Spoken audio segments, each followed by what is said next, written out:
Oh yeah, totally. Time was one of the dimensions. Also proximity, time, my interests, and also the fact that I had an hour to spare. So I think that, my phone knows my schedule. It should have known that my meeting was starting in an hour. I was already there an hour early. It knows what time of day it is. Somewhere on the network, I'm sure this club had some website saying that we meet here every Friday. And so all the data was there. It was just a matter of, pulling it all together.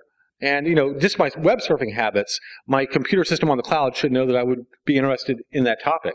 So I don't think there's any magic involved. It's all just a matter of kind of pulling it all together. So the thing I'm wondering about, you learned about the car, show in LA through happenstance. I'm wondering kind of if there's a darker side of that where there's more disappointment. What if you found out later that there was Mechagodzilla fighting, Mecha Mothra, 2 blocks away, but you missed it because you're going to the stupid little car show? I'm wondering, if I have my phone and I find out, if I find out I have those 1,000 possibilities, I might be disappointed that, even at this conference, I choose one or the other. That's kind of a disappointment to me. Yeah, if I had missed both of them, it would not have been a loss, even if I missed Mechagodzilla, which would have been way cool. But I think that, like anything, you want a system that you can train over time. It gets to know you. I think that we are building systems now that have the ability, if we allow them, to build very deep models, of the way we think, what we enjoy, our skill sets, our availability. I think this isn't just something that necessarily happens location-based.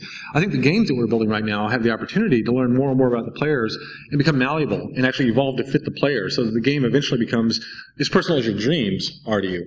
I think that, to me, the adaptive nature of this technology is definitely scary, kind of where that can go. But at the same time, kind of intoxicating in terms of how that might change how fulfilled somebody feels in their life. It could be that this whole system is trying to optimize, your self-image or self-actualization.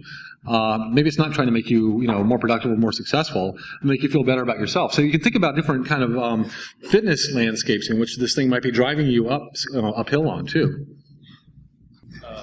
I'm Wilson from Santa Cruz and Oakland Digital.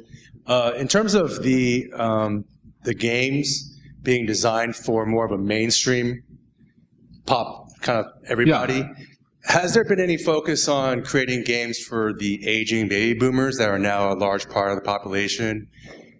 I'm aware of some initiatives where people actually were trying to build game companies just around that market. It used to be kind of a black hole, but then when the Wii came out, spontaneously there were like these retirement homes where people were doing Wii bowling, which is a sport they understood. The interface was something that they kind of knew roughly how to play the game. They weren't even strong enough really to pick up a bowling ball now, so the fact that they could bowl was kind of really delightful to them. And these people were people that would be sitting at home reading alone, and so it kind of got them in a more social situation in the rec hall or whatever. So I think that's happened kind of organically as a result of things like the Wii. I was actually aware of some efforts earlier than that that kind of failed, where they kind of said, oh, these people like to play bridge. Let's have them play bridge.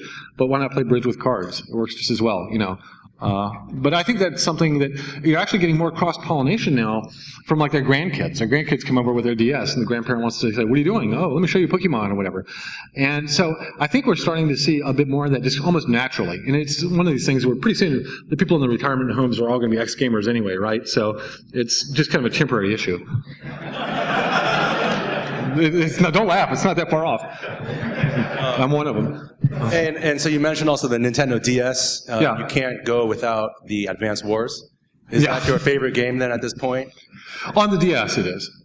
So what's your next favorite system? There's people complaining about Xbox, PS3. I've been playing a lot of games on my iPad lately. Yeah, I'm not sure why. I enjoy. It's got the right combination of kind of battery life, portability, screen size. I just have to get used to the kinesthetic feedback, from the buttons. But I should probably stop now. I'm a little bit over time. But thank you all, everybody.